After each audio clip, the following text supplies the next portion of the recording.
This is why I always put my part in a simplified primitive before I get to CAM programming. Before we get into why I use the simplified primitive, I want to make sure that you understand how I create one in the first place. So the first thing that I want to do is create a copy of this body. And then I'm going to head up to the modify section, simplify, replace with primitives, box, this guy, okay. Change the opacity to something like 20%. Now I've made another video that showcases how I've pretty much automated this process of creating the bounding box, and I'll link that in the description below. Now let's take a look at an assembly of how I actually use this in my CAM workflow. Now looking at this assembly, you can see that we have a 5th axis self-centering vise holding onto a piece of stock, and my part is positioned within that stock with this joint right here. Now also in this assembly is a second setup for the second operation. This is a Kurt vise with soft jaws, and my part is positioned within these soft jaws using the second joint right here.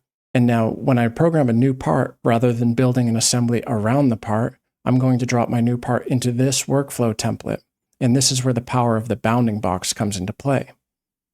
When I replace this part, it's going to come in with the bounding box that I had previously set up.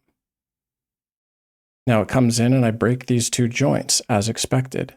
So I right-click, edit joint, and I replace the missing reference with the point on the bounding box.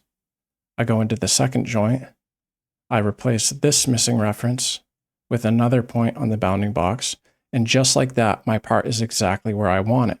Now there are adjustments that need to be made to this assembly, namely the stock body. It's too small for this part. So I'll do that using parameters.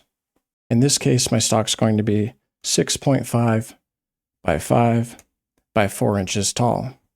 Now, one thing about this is this vise with the jaws in this orientation can't hold on to a piece of stock that's 5 inches in depth.